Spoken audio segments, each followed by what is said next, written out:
One. Okay, cool. So it says we're live. I know, Dave, on Monday I did the member stream, and like the first 30 seconds was cut off and stuff. So I don't know. You can, if you want to just say whatever you want in the first 30 seconds, you have 10 seconds to just say the like worst thing. It may or may not go over the air. Pardon me. Yeah, I was, for those of you joining us, if you're watching this as the member-only stream, I don't think there's going to be a whole lot of, like, bonus content after this, unless you have something to talk about, like Green Lantern-wise that you did, like, this past week or something. Like, we could talk about that, but, I don't have anything in mind. Like, a lot of times when I go into this, it's like, oh, Grant Morrison said something dumb, so we'll talk about that in the bonus section. But I can't really think of anything. This week has been pretty light. Also, Will over at Green Lantern's podcast, like Will, like I get a lot of my info from him, and he's been on vacation, honeymoon, I would say. And so it's like I don't really get the news that comes through. So I don't think we have anything really to discuss Green Lantern wise, and I'm tuckered out. So if the live stream viewers, which I don't know if there are any yet, looks like there's a couple. I think you may be one of them. Oh yeah, here's Will. Wasn't there? He is. Welcome back, Will. So there's not going to be a whole lot of bonus stuff in this one for the live viewers, and then for the people who subscribe and can get the live replay. Apologize, but I did do a show on Monday for the members, where I was talking about Green Lantern on Earth and stuff. If you guys listen, I don't know what people think my channel is worth these days. But I'm going to say for 99 cents, you can go watch this past member stream and watch me fumble through reading a script for a short that I did, which ended up being a long, because it's like 3 minutes and like 11 seconds. And so I can't put it on Instagram Shorts complete, and I can't put it on YouTube Shorts, or I guess Instagram Stories, or Instagram Reels and the Shorts on YouTube. So I need to go cut out like 11 seconds or something, but I've been so busy I haven't been able to do that. Okay, so see, this is the thing. Will says Guy Gardner and the Justice Gang will be in the new Superman movie, so that's 2 GLs on the big screen. So like, okay, I'm gonna start the show. I'm gonna start the show proper, because I don't know, should I just leave this one as is? I'm just going to leave this one as is. This is the version that's going to go out to everybody. It won't be behind the paywall. Everybody will be able to watch this live stream as is. So let's just get into it. Welcome to Lanterns Live. I'm Ralph. This is the only live stream YouTube channel dedicated solely to Green Lantern. I'm joined by Vactor. Today we are talking about Green Lantern Corps number 15. But before we do that, I just found out that Guy Gardner and the Justice Gang will be in the new Superman movie, Man of Tomorrow. So that's 2 GLs on the big screen. And that's exciting. But also, I was just theorizing that Guy Gardner gets hit by a bus, and that's why John Stewart is in the mix. Ooh. So maybe he's okay by Man of Tomorrow. So I have no idea, but that's exciting news, because listen, like, I don't want anything bad to happen to any of my GLs, and everyone's so concerned about Hal Jordan getting killed off in this Lantern show, and I don't want that to happen either. You know what I want? You know what I wish? You know what I really want? And I've mentioned this before. If for some reason Kyle Chandler dies in Lanterns, I hope we get a rebirth, season 2 rebirth, and Hal shows up closer to the age of John. And I'm going to say it. Jack Quaid is my dude.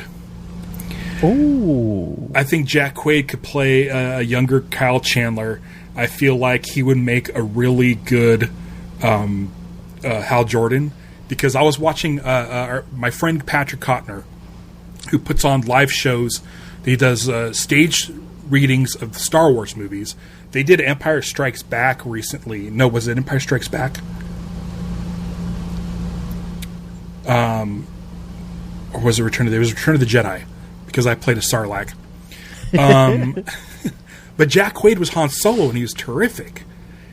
And I feel like sort of there's similar characteristics to Han Solo and Hal Jordan. Yes, 100%. And so I feel like Jack Quaid would be a great young Hal Jordan. I don't know what people say. I just saw Liz is sick. Sorry, Liz. Feel better, Liz. I happen to have my Indigo ring on today, so I'm sending all my compassion to you. Speedy recovery. Yeah. What are your thoughts? Do you have thoughts on this Justice Gang coming back to Man of Tomorrow? I mean, I think we figured that it would, right? I mean, they set up the Hall of Justice. They were so close to finishing it. They were just painting on the E on the Hall of Justice, the last E. Yeah, it's only interesting. E, I guess. Yeah. How much time is passing in between Superman and Man of Steel or Man of Tomorrow, and how much is going to be set up in between those two? That's going to be interesting to see. Could I have a theory? Oh, yes. I have a theory. Tell us. How about a 3-year time jump? So when the opening title pops up, it could say 3 years ago, Metropolis was ripped in half. Ooh. Yeah. And then do the whole 3 years ago, 3 months ago, Lex Luthor was assigned to work with Rick Flag Jr. Yes. And then do like 3 hours ago, whatever. Just do the whole thing all over again, but make it 3 years later. James Gunn, get on it. I know you're doing it. Come on, James. He's already on it, dude. Listen, James Gunn has been introduced into the DCU as the sort of head, whatever, of DC Studios.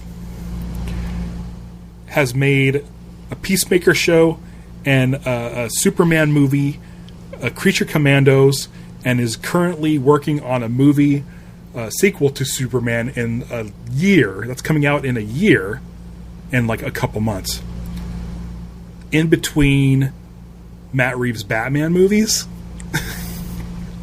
So he's going. James Gunn is going. I don't know if he has like a sort of ADHD. I don't know if he's someone that like just can't sleep and has insomnia and he enjoys spending his time writing. But it seems like he's like pumping stuff out quick. Like he's the dude that's pumping out stuff faster than anybody else. You know? Lanterns has been going on since like 2017 or something. Dang. You know?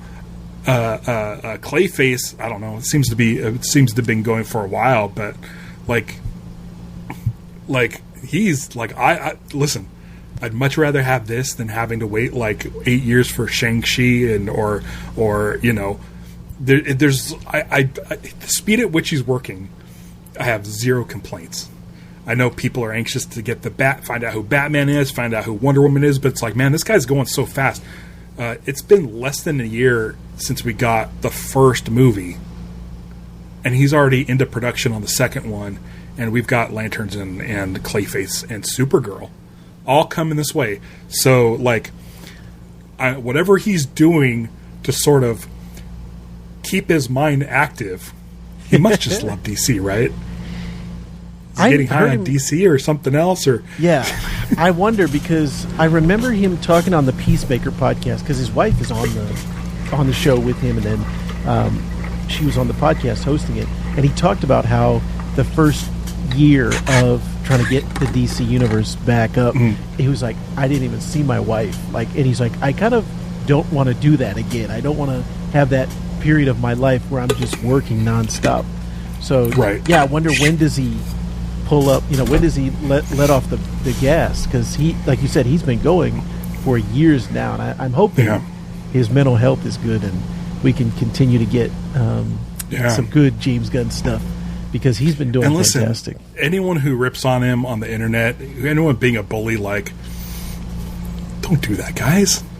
Like, this dude's working his ass off. Like, he's like, seriously, I can't imagine. I don't know anybody else who's working this hard.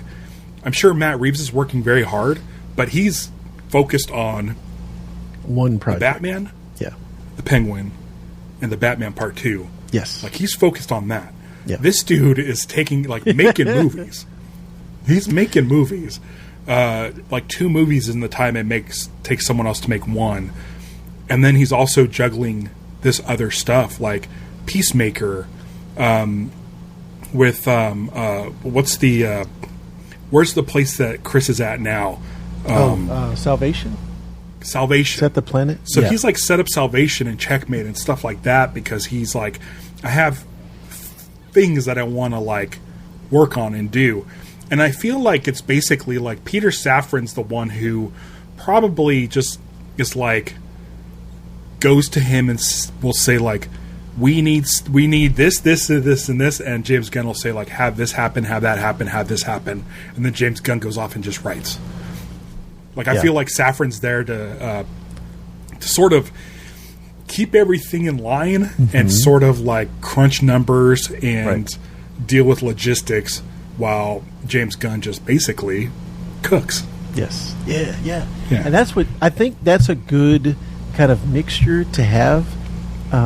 Instead of everything being on one guy's shoulders, have a good team and spread it out and let the creatives be creative and let the business people be the business people.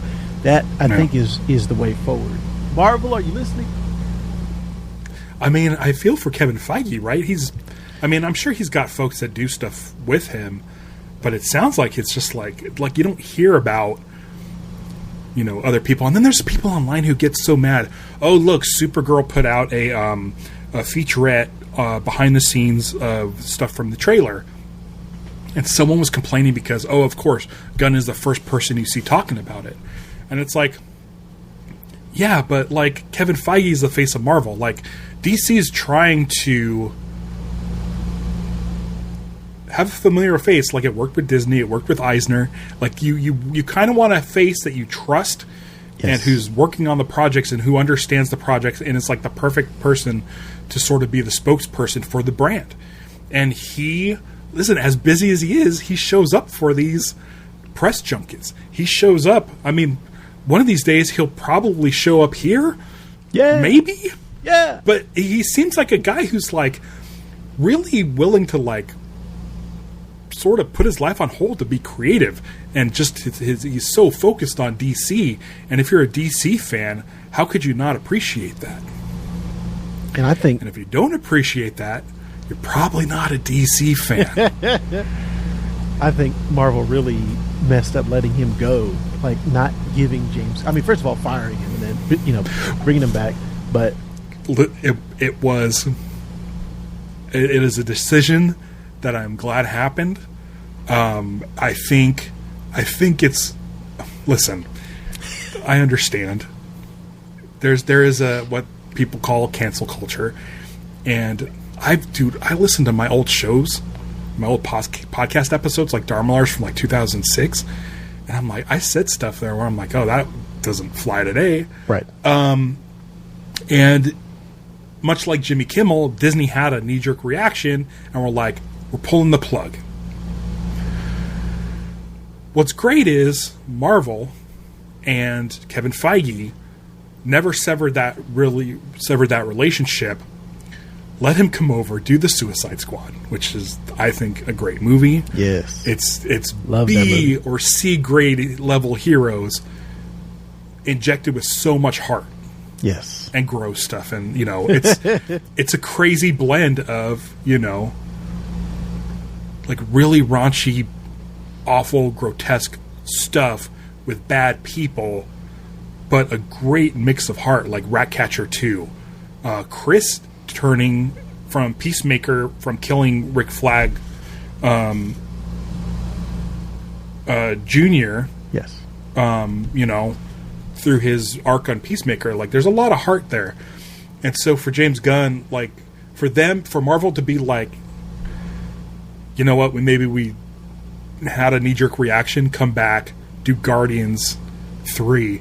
And it was so funny because, like, the Suicide Squad and Guardians 3 marketing were, like, happening at the same time. And it's one of those things where it's like, hey, listen, man, this guy is just talented. And so I'm glad that DC, even though the Suicide Squad didn't make the most amount of money, Warner's and DC saw something in it where they were like, this is what we're looking for in tone.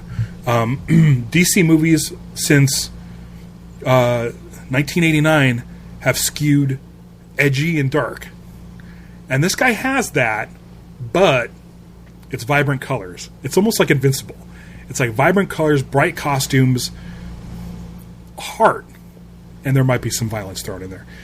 So for him, like getting the DC Studios gig and Superman and all this stuff, and say what you will. I know that there's like detractors because he's not Zack Snyder. But I mean, that what are you gonna? You can't. There's nothing you can do about. Those people have made up their minds. I really, really like Zack Snyder movies. I love Man of Steel. I really enjoy the Batman v Superman Ultimate Edition, and I love Zack Snyder's Justice League. But for me, as a DC fan, I also enjoyed Joss Whedon's version of Justice League because I get to see those characters on the big screen. So for me, I'm a DC fan, and I'm up for anything that DC does. Blue Beetle is amazing. Aquaman 2 was okay. I like Aquaman 1 a whole lot more. I really enjoy Aquaman 1. I like the Shazam movies. For a while there, I was putting that at the top of my list of DC movies. Oh, wow. Because, again, it's full of heart, comedy. It's fun. It's bright. But the heart is there. And I think that's one of the things that, like, DC movies, as great as they are, like The Dark Knight Rises or The Dark Knight or Batman Begins, there's not really heart there. Sure, Batman gets, broody and upset and cry about Rachel, but it doesn't have that heart. Like, I don't feel for that Bruce Wayne. Right. So for me, like, he's like the perfect blend. He could do that edgy, gritty stuff. And the greatest decision that he made was to tell everybody, like, we're going to let the directors do their style. Yeah. It's one of the reasons why I believe Edgar Wright came off of Ant-Man, is because he was trying to make an Edgar Wright movie, and Marvel was like, no, you need to make it a Marvel movie. Right. And as much as I enjoy Marvel movies, they all start running together because there's no sort of individuality. Yes. With Marvel movies. They all feel very much the same, with the exception of two directors, Sam Raimi and James Gunn. Like, Guardians of the Galaxy and Doctor Strange and the Multiverse of Madness stand out because of the directors were kind of, left to do what they do. So I like that. I like that Patty Jenkins' Wonder Woman feels like a Patty Jenkins movie, and James Wan's Aquaman feels like a James Wan movie. They fit in the same thing, in the same universe, even though they look wildly different from each other. But so do comic books. Yes. You read a book by, I don't know, Frank Miller. Hampton. You read a book by Mike Mignola. You read a book by Mike Allred. They all look different, but the characters always feel the same. So it always boils down to the writing. Is it good writing? Yes. And let the artists do their thing. If every Marvel comic book looked like Jack Kirby, if they're like, okay, from this point on, it needs to look like Jack Kirby. Like, we don't get McFarlane's Spider-Man or John Romita Jr. or, you don't get these, like, individual talents that, like, are able to show a unique take on these characters.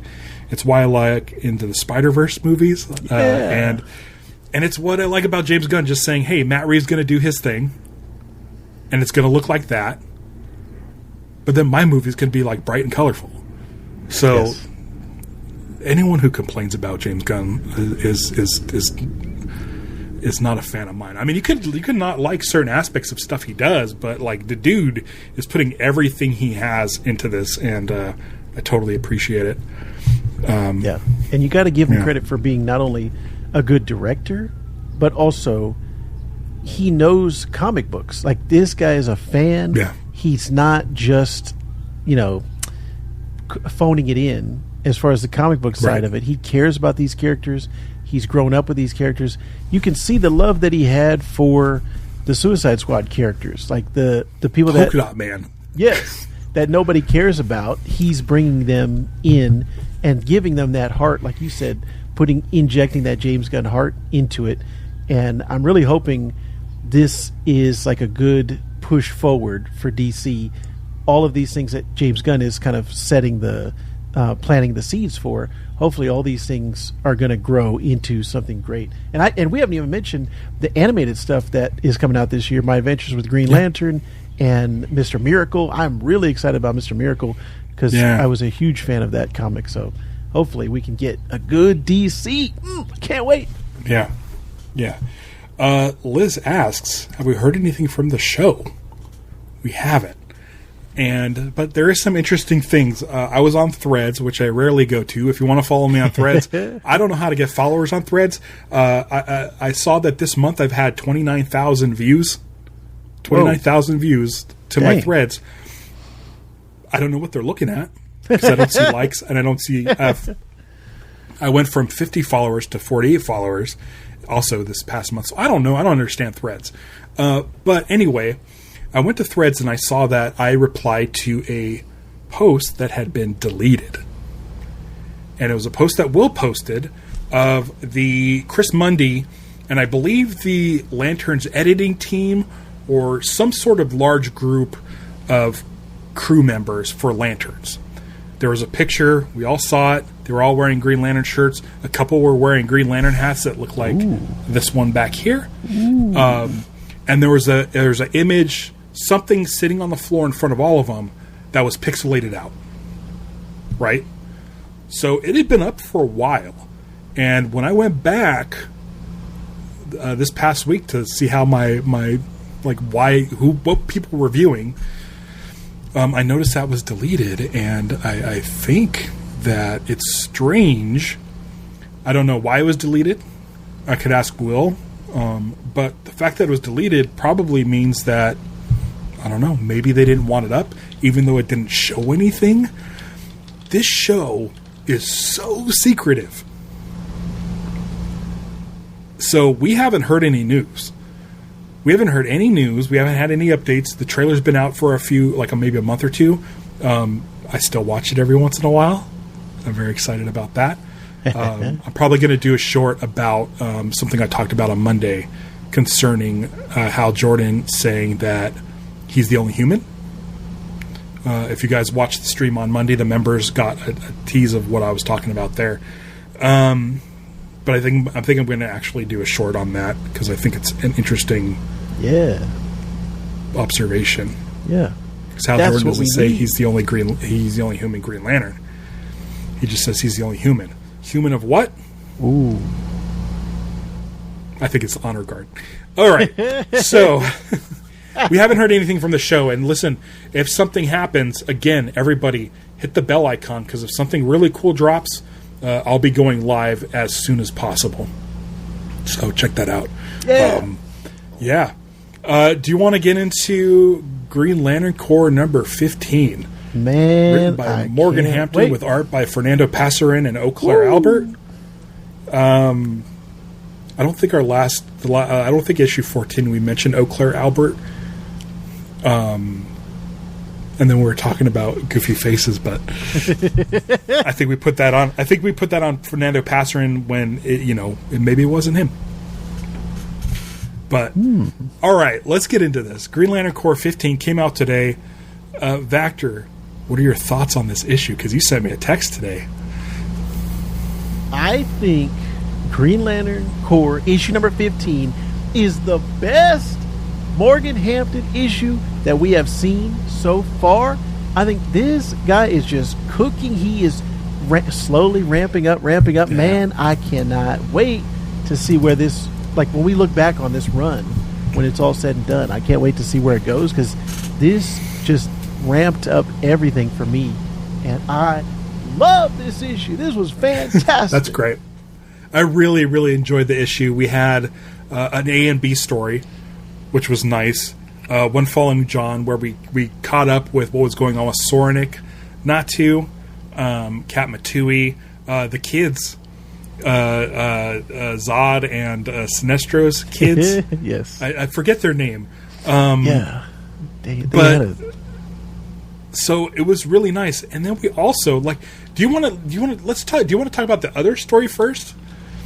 Yes. Because I'm kind of excited to talk about both, because it seems like Morgan Hampton did a little bit of sort of housework, some spring cleaning in this episode concerning Jon Stewart. Yes. But then gave himself a whole new mess with what's going on with Aya.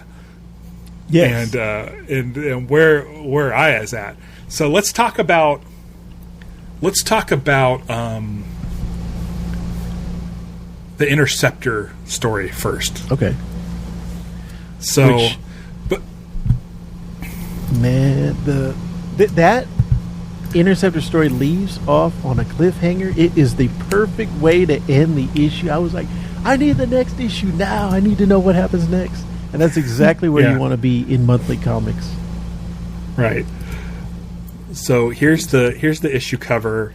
Two storylines. And can I just say, I think this is the first month that's done this. This up here. Ooh. This box. Yes. Right here with Jessica and John. I absolutely love. Comics used to do this all the time. Yes. They used to have the like Hal running or John or whatever. This made me very, very happy.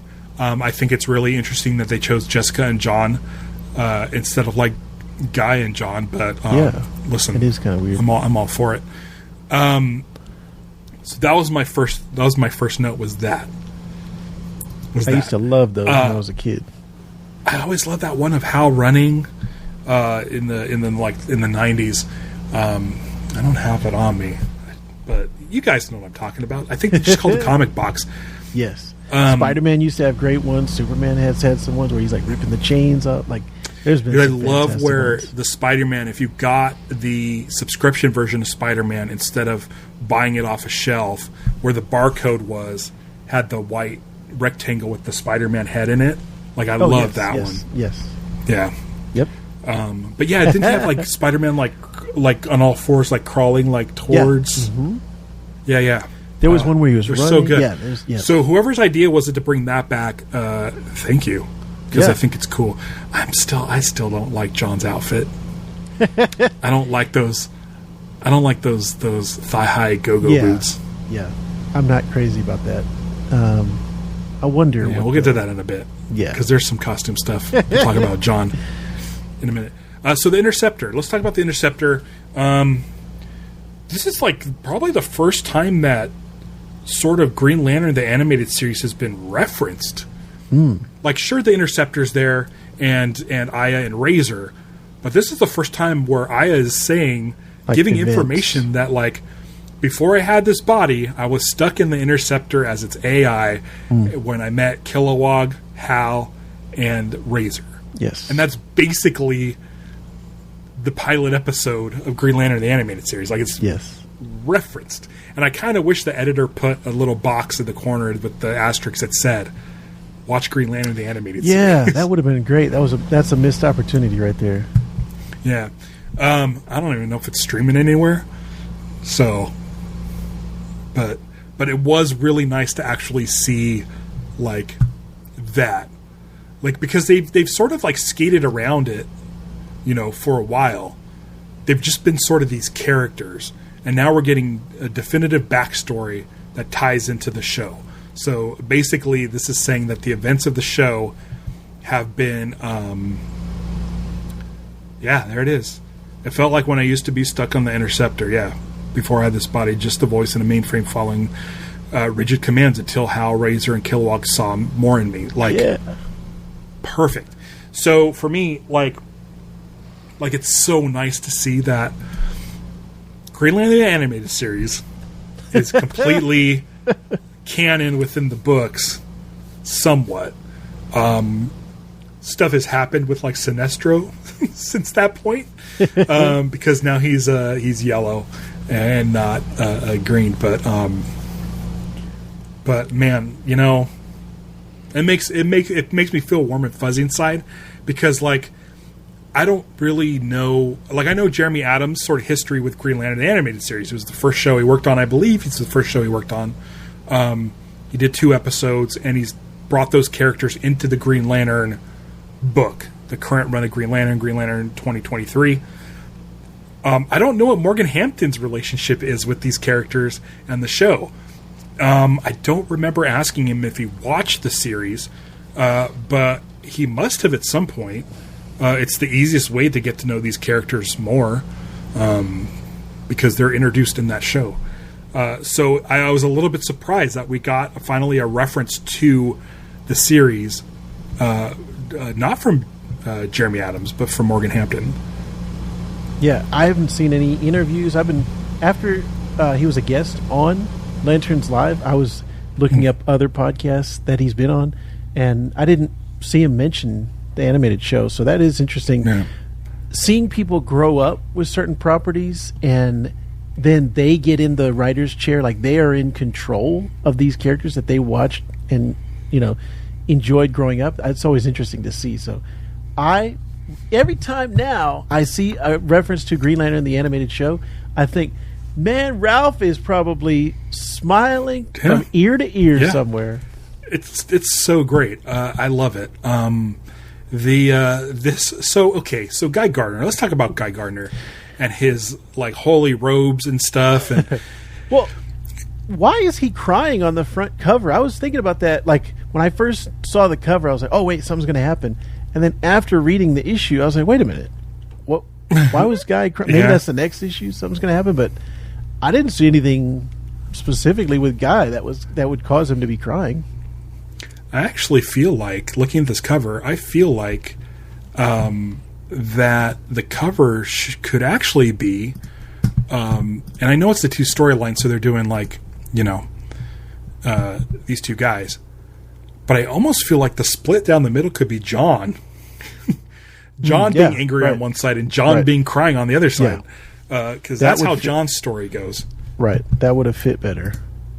Yeah. For this specific issue. Like I said, maybe something else happens later down the line and they're referencing something. But yeah, for sure, in this issue... Guy definitely wasn't crying in this issue. Yeah. But, so what do you think of him in his robes? Is it making him like more arrogant? Is he more full of himself? Ooh. Thinking he's just like he's still kind of jerky. Yeah.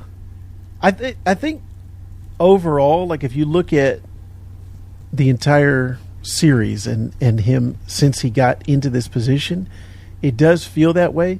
This issue specifically, I didn't feel that, but I can see that overall, like him getting he's always had a big head, but this could just play into that and go straight to his head, that he is holier than thou, he is the anointed lantern, like he is the one that everyone must act like or follow his teaching. So yeah, I could definitely see that. Right. It's definitely got to boost his ego. Yes. Because why is he still wearing it? Like he could It looks cumbersome. yeah, that's another thing. I think you would rather have a sleek costume than something that someone can yank on. Yeah. I mean, look at Fatality. It's so funny to me. Yeah. So they're on Bayat. They're going after Manhunters, which we saw last month, and which is great because, again, like Green Lantern the animated series, Aya is tied to the Manhunters for the second half of the season. Mm-hmm. Yes, and that kind of comes into play a little bit. She's familiar with them. She has that history, even though she just recently became a Green Lantern, like through training with Kilowog. She has all this experience, and I'm glad that they're using that experience. She does the construct twin, which is something I saw in a recent issue of an old like Silver Age book I was reading. It was the first appearance of Tomar Ray. Hal Jordan makes a makes a twin, a construct twin of himself, on a planet that's comprised entirely of like holographic avatars. Oh wow! The gravity's too tough for Hal, and he's like kind of pinned to the ground. So he makes a construct version of him to go out and sort of fight for him. So like anybody who has any issues with like these construct twins that were introduced maybe in like, I don't know, 4 or 5 issues ago, like that's a thing. And it's been a thing for a long time. Even Hal Jordan in the Green Lantern, the animated series pilot, makes a construct version of him while his battery's low to fly through a canyon and around some rocks to flush out the Red Lantern. So they start following that construct. Meanwhile, Hal runs back to the Interceptor to recharge his ring. So like this sort of, a lot of this stuff reminds me of Green Lantern, the animated series, especially the Manhunters. I do like sort of putting her consciousness into one of them. And I do like the artwork, how hers is the Manhunter with the glowing green eyes. Yes. But she's basically inside one of these Manhunters, trying to sort of guide them away from the group of the Interceptor, but at the same time is trying to find out, like, through their hive mind, like, kind of track where they're all being controlled from. And I really, really enjoyed that. We have seen Aya in the jump into people's mind when Razor was being held on the planet with the Spider Guild in Green Lantern, the animated series. She was able to get into his mind to help him out. And that's where she got the body from. It's based on Razor's dead wife or girlfriend. Yes. Aaliyah? I think that's right. So, like, all of this stuff tracks. All of this stuff tracks, which I really, really appreciate. There's a lot of fun stuff in this storyline. Now, on Bayad, it seems like they're being controlled by indigo energy. Is that what you're getting? Like, there's some sort of... I don't know. No. I think the Indigo Lanterns are tracking their entity. What is it? Proselyte. Proselyte. Yeah. And they come to a tube, which has the babies, the entity babies. Yes. And they are being used by the Manhunters to sort of power themselves, or they're trying to kill them, because the Manhunters hate all emotion, and here they have like these entities. It's pretty awesome. This is a lot of fun. Yeah, I'm a big fan of the Manhunters. I don't know what your thoughts are on Manhunters. I think it's an interesting story. Yeah, I like that. I would like it if Green Lantern or the Lantern Show had Manhunters in it. Yeah, you know what's funny is, so I went through all of Justice League Action with my son, and now we're going through Justice League, just the Bruce Timm Justice League. Right. And we're about to get to the Manhunters. Like, it shows you the preview of the next episode. Okay. The Manhunters came up, and I was like, I just read this, the Manhunters. I was trying to tell my son, but he's 5, and he's like, okay, Dad. Right. Like, there's a robot. He loves robots, so it's just funny that the Manhunters even are evil up. ones. I love the Manhunters. I love that they are basically the sins of the past for the Guardians. Yes, right. Mm-hmm. You know, I love that they're the precursor to Green Lantern Corps. That they were sort of a prototype of what a police service could be. Yes. And yeah, so cool. I was going to say there's 2 moments in here that I felt like, all right, this is going to be some Ralph Catnip here of Razor and Aya, right, going back and forth, talking about how she rescued him, and Guy getting kind of upset. All right, that's enough lovey-dovey stuff. That made me laugh. Morgan it's kind of a Hampton. throwback to nailed it. He nailed Yes, it. yes. It takes me back to the part where you think Aya has been destroyed, but she takes over the body of a manhunter. Right. She uploads her conscious into that, and so again, that tracks. And there was a moment in the show where when she came back, sort of like disfigured, like kind of she cobbled parts together to make a manhunter. That kind of had her face and stuff, and she was like limping and stuff. She's only for like a minute tops, and Razor was kind of taken aback by that, and he was like, "Oh, she's just a robot. She's and he was really thrown off by her appearance. So seeing Razor embracing Aya, who is in a manhunter, a full manhunter. To seeing them embracing, it shows you the growth of Razor since the animated series in the last, 15 years. So I really appreciated that shot. Yes, that was definitely Ralph Catnip for sure. Because look how happy he is in that shot. He's just so happy. I'm going to bring it back up because I very much enjoyed it. Look at the smile on his face. And she's full manhunter. He's gone from, I can't believe, even though she had come back miraculously and was like a kind of male functioning Aya manhunter hybrid. He wasn't cool with that, but he's gotten to the place now where when she's just, it's basically what's on the inside. He knows that Aya's in there, and that's all that matters. But I do love this because he's so he looks so happy. Yes. Yeah, there's just that the emotion that you get from this is great, and it's throughout this entire issue, not just with Razor and Aya, but once we get to all the John stuff, like him and his mom, like let's get to that real quick. So let's talk about this final image of Aya. Is she now carrying the entities?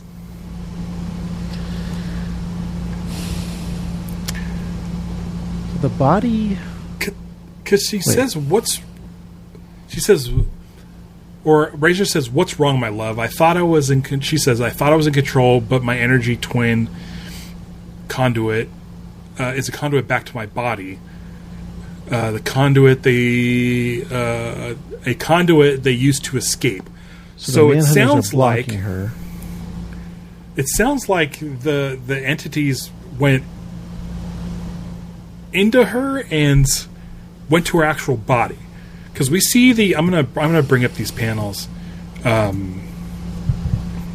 if you haven't read this, avert your eyes for a second. Let's see here. So in this image, you can see her body, her twin, leaving the body, or leaving the manhunter body. And she says, a conduit they used to escape. So they escape through a conduit. You could see a little yellow or orange guy there coming out of the tube.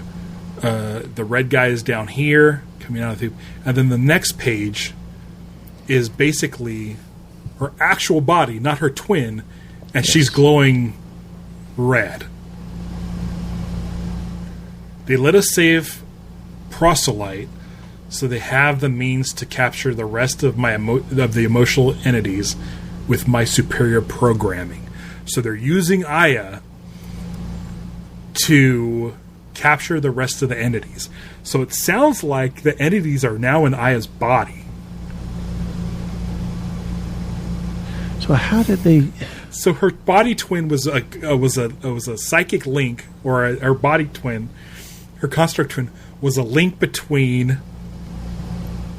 her body and the entities, and the entities went into that conduit and are now in her body. So basically, it looks like she's got red in her right now. Look at this right here. That's ridiculous. This is ridiculous, by the way. Who drew this image? That is a fantastic. So it sounds like the because she was like the entity jumped into her twin and is now in her body, basically using it like Wi-Fi or like an airdrop or something like that. So it looks like Aya's like red. So, yeah. Dave, we are, for Green Lantern Corps, we're going to be starting at 6 Pacific time to accommodate Vactor's work schedule. I would much rather do shows a little bit later than have no Vactor at all. Yay! So, thank you. The schedule's been changed for this. Next week, I'm sure I'll be back Wednesday at the normal time. I don't have a show lined up for that, so I need to figure something out. Hopefully, we'll get Green Lantern news, and I can just do a show based on that. Let's talk about Jon Stewart. Yeah. Boy, oh boy. There's a lot of stuff happening. I will say, I do like the Jon Stewart Parallax costume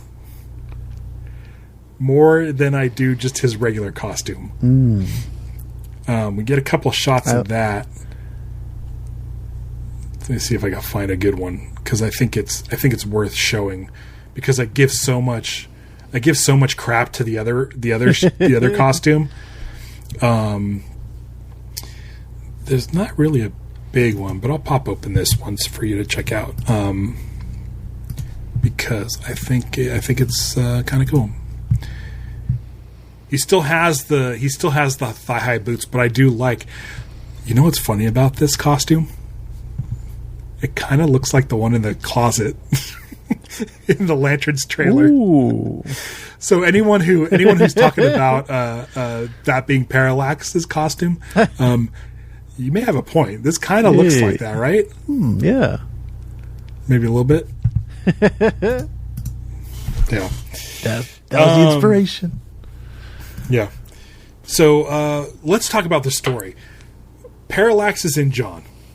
And so we kind of have split things going on. We have stuff that's going on in Korrigar with Soranik, with Kat Matui, and the two kids who have been running Korrigar. And then we have Jon. He's fighting them, and they're trying to stop him. And the second half of this is we're seeing what's happening inside Jon's mind and what Parallax is doing to his mind, and how he's trying to fill Jon's mind with fear in order to completely overtake him. And one thing that I found really fun about this storyline is every once in a while we get an update on Jon's ring and how much energy is left in it, and how he keeps talking about, the ring keeps saying, like, when you run out of power, it's going to do a system reset. Now, I don't know if this is something I've heard before, but, I mean, Jon's mom has been alive, and Ellie has been alive this whole time. And so for Jon, like, a system reset means those things might get cleared out. Now, this is a different Jon. But this Jon is saying, if he were able to create his mom as a construct, he would. Same with Ellie, he would do it. So it's basically the story of Jon going through all his past failures, or what he thinks are failures, and reliving them at a time when he was really vulnerable, when he was a child. This is the first time that I recall seeing Jon's dad. Now, Jon's dad's been cast in the show, but I don't remember any stories about Jon's dad. So it seems like Jon's dad is pretty abusive. And uncool. So this is a glimpse into that. But his mom does show up and sort of whisk him away. So I feel like Jon is internalizing this thing. He's still attached to his ring, which has just dwindling power. And his mom lives inside his ring. We kind of knew that. We know that his ring's, the voice coming out of his ring is his mother's. And she's kind of guiding him through his past. Like anything that happens, whether it's when he was in the military or whether it's the destruction of Zhangxi, I think that's how you pronounce it, or Kat Matui's death. Like all of this stuff is stuff that he's afraid of. He's afraid of his failures, and his mom's kind of guiding him through it and being like, hey, listen. But one of the things that he was afraid of the most was her death, his mother's death. And that's why he's keeping her sort of consciousness alive in his ring. All of this stuff is very, very good. It made me so happy that I ended up finally reading War Journal. Oh. Because for the longest time I was I wasn't really into War Journal. And you know how, like, you say, oh, you're so glad that I talked you into watching Green Lantern, the animated series, because you're getting, more from these characters. I feel the same about War Journal and this. Because where War Journal left off, I really enjoyed it. The first volume 1 I thought was okay. I thought the second one picked up a lot more, and it made decisions and choices that I was like, you know what, I'm fine with this. This is fine. Was always weirded out about his mom and Ellie, Shirley, his mom Shirley, and Ellie, and it was one of those things where I'm like, I don't really need Ellie around. I don't need this mom story around. And what Morgan Hampton did was kind of put a cap on it. Yeah. It felt like he was sort of finishing up that thread in John's story. Yes. But in a way that made me feel like, oh, I don't hate these characters. They don't bother me. It really made me feel for John. Oh, yeah. Like, I'm not the biggest John fan. I didn't really grow up with the Justice League cartoon and stuff. So he was never really my Lantern. I was, of course, Kyle and Hal, and I like Jessica. But John, for me, there was never really anything that connected me to him. Like, I'm not an architect. I'm not in the military. It's kind of hard to sort of understand where he's coming from. And it seems like a lot of times writers would just write him and just talk about those things. Military. Yeah. And he's great. He's a great leader. He's like, I have no interest in military stuff at all. So for me, like, it wasn't really, John I never gravitated towards him. But this storyline, I think the last time I was on, I did a sad sack story about my dad. I think that was with 600. Yeah. When we talked about Green Lantern 600. I'll tell you now is for the last year, I've been going through something with my mom. And basically, it's really, really tough to talk about, but like, as in the past year, I've basically come to the conclusion that it's probably gonna be okay if I just let go of that relationship. And it sucks. It sucks. So it's not something I want to do. I feel like it's something that's necessary. And so by reading this, like, Morgan Hampton's, like, for the first time in my life, I'm 49 years old. I've been reading Green Lantern for the last 36 years. I've been watching Green Lantern, like, on Super Friends and stuff since I was a little kid. For the first time ever, Morgan Hampton has given me a connection to John Stewart. Not that it's a happy one, but now all of a sudden I'm, like, invested in John Stewart. Yeah. And so he's probably, just based on this issue alone, might shoot up to, like, my number 3. Oh, wow. I feel like Kyle's never not going to be my number 1. And then Hal Jordan, I've known since I was, like, a kid in, like, 1982 watching Super Friends and stuff. And he's, like, sort of been the most prominent Green Lantern. But with this storyline, and the way it's concluding, like, I'm like, oh my gosh, like I finally have a connection with John. And I gotta say, like, it kind of is as shitty as my situation is. It's kind of nice to be able to read something that I use for escapism. I read these books so I don't have to think about, like, the real problems in the world. Yeah. But for this for this story, like, it doesn't make me sad.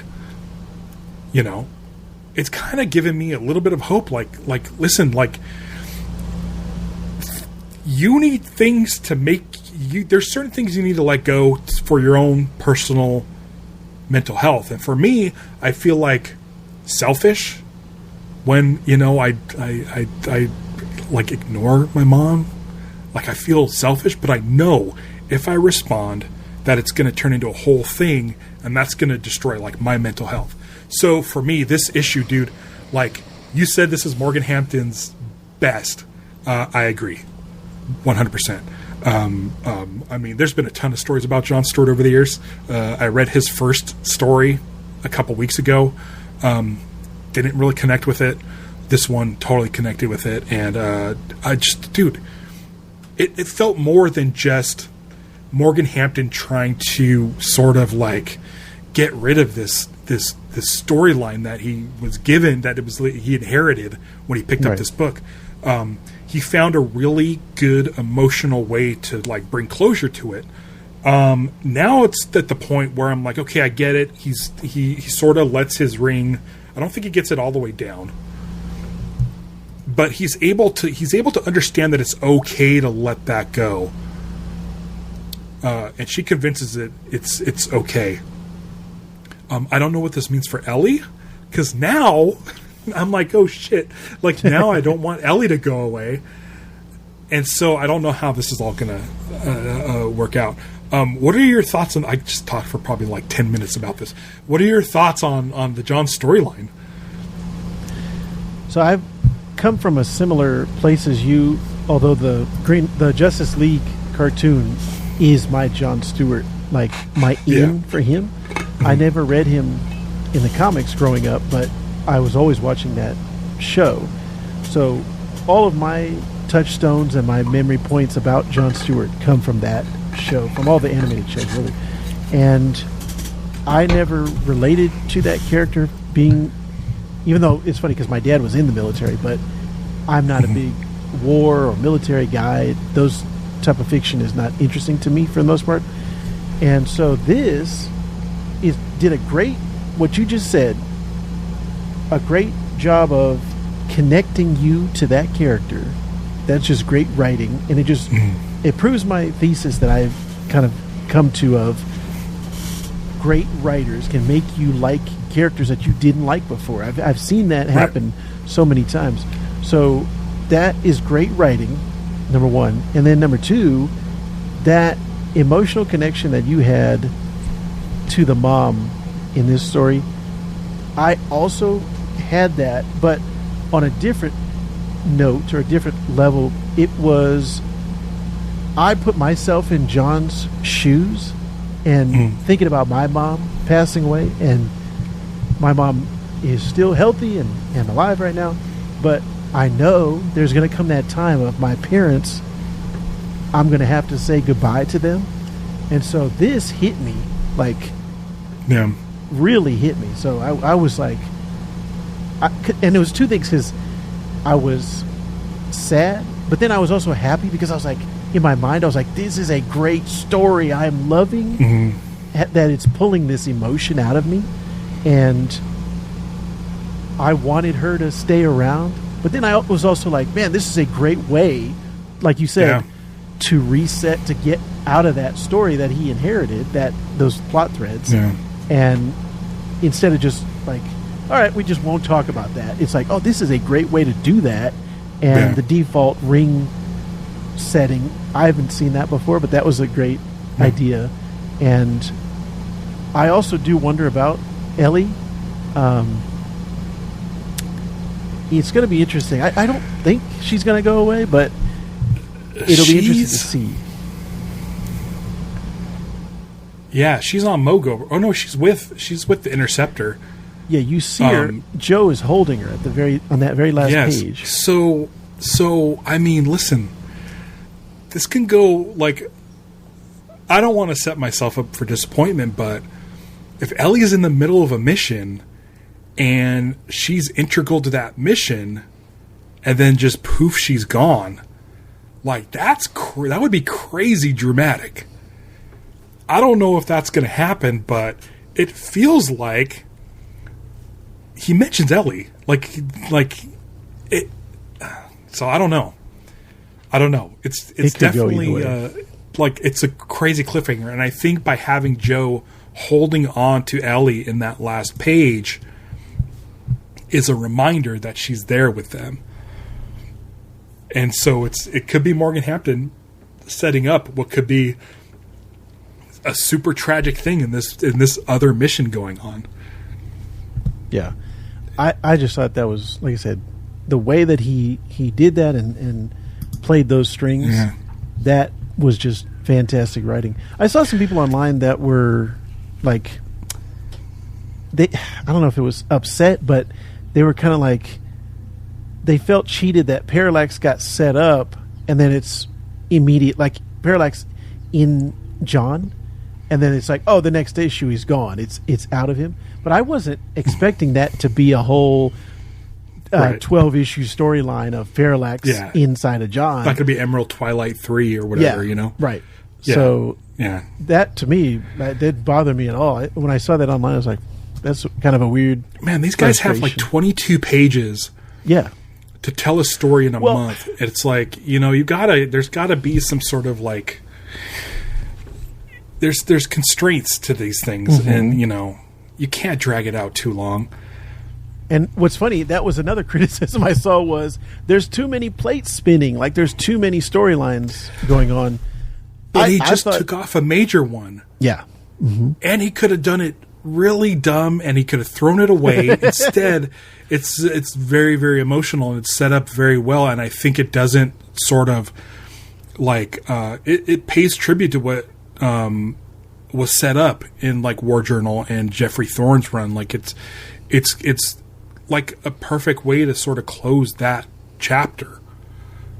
You know, he could have made his mom disappear, you know, 10 issues ago. Yeah. Mm-hmm. And just like cleaned his hands of it, and like, I'm not telling that story. Right. But let it percolate, let it grow, let it become a thing, and I really liked it. Yeah, I think I really liked it. Morgan Hampton's doing a great job balancing all of these storylines, and going back and forth. I'm like invested in everything that's going on with all of these characters, and that's what I want out of a core book. I want to see all of these characters. I don't want it to necessarily just focus on... You want to see the spinning plates. Yes. But here's the thing. If you're complaining about all the spinning plates, like, instead of complaining about it, praise the fact that he hasn't dropped one of them yet. Yeah. Right. Yeah, because I didn't see anybody saying, like, one of those was bad. It was just like, oh, there's too many. And I think they're all being balanced. I think it's all, like you said, in 22 pages, there's a great balancing act that's going on. I'm looking at the last page here, and Ellie is, you know, she has a Blue Lantern ring. So if there is any sort of chance of her fading away, we know that the Blue Lantern rings boost the green, so maybe she's got a chance. Maybe she's got a chance to just keep on moving. I think it would be cool if she also had a ticking clock. If her ring runs out, she just disappears. That might be an interesting storyline. There's a lot to do there. I'm really interested to see how this unfolds. But super, like, just kudos to everybody that worked on this issue. Yes. It's really, really good. Thanks for joining me. Yeah. We've already hit over an hour. Oh man. I said I wasn't going to do any bonus stuff today for the members or the live stream viewers. I'm just going to leave this one up as is because I'm very busy. So we won't get the crawl at the end, but I do want to thank everybody who is part of the Honor Guard and everybody who's in the Casino Skunk Secret Society for all the support. You guys are now fully funding. Did they just give a thumbs down?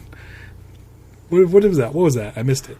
My thing when it pops up like that. I swear a thumbs down. It thought I did a thumbs down.